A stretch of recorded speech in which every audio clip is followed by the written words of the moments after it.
you'd be stacking up quite a lot of magic damage with both a Kog'Maw and a Corki, but he'd be a pretty safe option into the Orianna for the most part. And with things like Taliyah and Syndra already banned away, you're kind of limited in terms of what's the best next mid laner that you can really send into the Orianna, unless he wants to go for something a little more aggressive. He may even choose to go for something like an Aurelion Sol, but we'll see. You've already predicted it. You predicted it even before we got into picks and bans, so I'm looking forward to seeing that. I have this feeling I'm confusing it. Yeah, I think Marth is the Aurelion Sol player, not him. So Cassio is another one. I completely forgot about Cassio. Cassio would be fine here as well for 1907 Fenerbahce. I have to see if they do decide to pick it. It's going to be Gragas for Crash once again. He's proven that he really likes that champion, very comfortable on it. Team 1 are saving their jungler for that final pick, so I really want to see something from Forlan that can help facilitate Team 1 in the early game. It is going to be the Aurelions. Called it. Definitely all predicted. That's totally what I expected.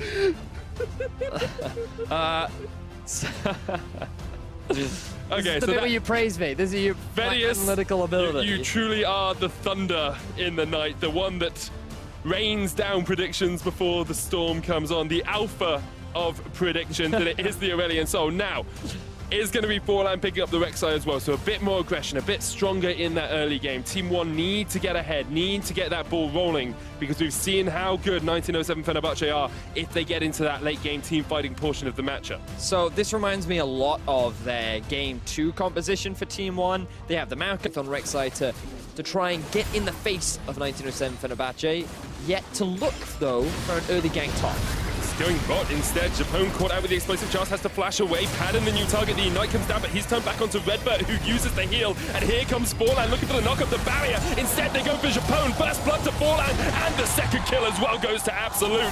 Eventually, Forlan will fall to Pattern, using that passive effectively. Frozen's roamed down from that mid lane. Redbird looking to kill himself on the tower. Absolute exhausted, and Frozen's going to get himself a double kill. Actually, manages to secure Absolute at the end. What looked like a great, fantastic start.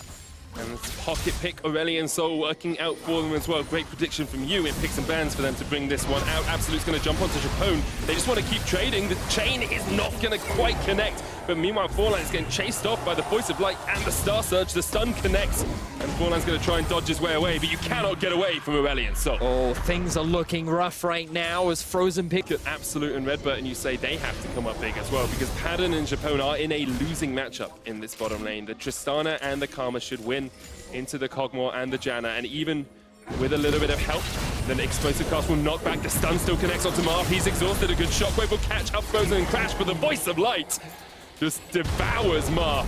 Meanwhile, Team 1 are going to get first tower blood towards this bottom side. But Thaldrin and Aurelion Sol are making their way to get a collapse. Yeah, Forlan did not realize Thaldrin was in the bush, then flashes over straight into the face of Crash. And boom, slap, Crash gets the kill. Frozen doing so much work in this early game. It is impossible for Marth to follow. Not if Thaldrin goes mid lane. That's what Thaldrin does best. Ganking with Frozen. There we go. Comment of Legend. Marth flashes away. Thaldrin looking for the engage. The Star Surge connects. The Voice of Light as well. The Shockwave does not. And Marth goes down. But Burt is able to lock Thaldrin underneath the tower. And it ends up being a 1-for-1 trade. Forlan on his way. Frozen still does a lot of work with that Celestial expansion. The explosive cast comes out. The flash away from Vert. But now the mid laner is down for Team 1. 1907 Fenerbahce have the Rift Herald as Wen, and now it is a 4 versus 4 in the middle lane. Team 1 realize they have to concede the objective, and the gold lead continues to mount against the Brazilian squad. They give up the first tower, now looking for the second. Fenerbahce with a good amount of damage onto it. The Star Surge onto Vert as well. He's getting taken lower and lower. He will survive. Frozen caught under the tower. Ignite from Redbird. Forlan jumps in, but immediately Fenerbahce collapse, and that is a very dead round. We have more time because I think we have another fight. And Redbird caught out by Frozen, flashes away. The explosive cast comes out as well. There's the Voice of Light onto Forlan. Vert looking for the flank, and he might get it. Hits up 3 members of Fenerbahce. He's going to use that Nature's Grasp as well, but Fenerbahce line up, and immediately Pattern just gets the damage down from the backline. Frozen dominating 6-0-2, and this is why you're scared if you are in a group that Fenerbahce could meet you in. They are a strong team. As a dominating and convincing 1907 Fenerbahce sit on an 8,000 gold lead as Thaldrin may be caught out.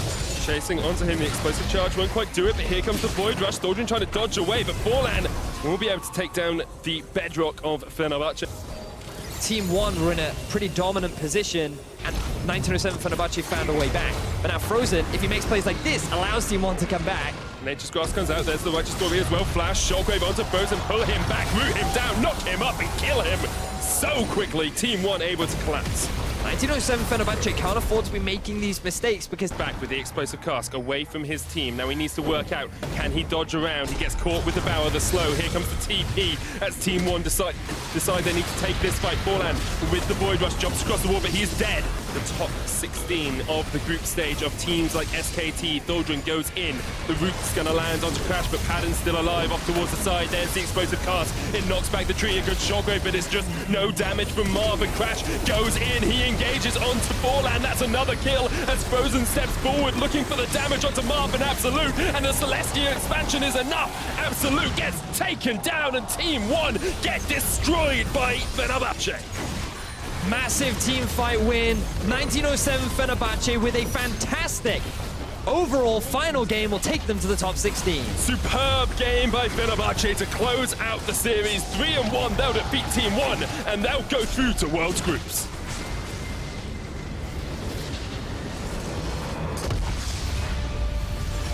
Considering how close the series was overall, it was a little bit surprising to see them so quickly get a massive early game advantage and then just be unrelenting with their pressure. Frozen roaming around the map so much, Tholdren still setting up a bunch of ganks in the middle lane, and then getting an inhibitor at 16 minutes into the game.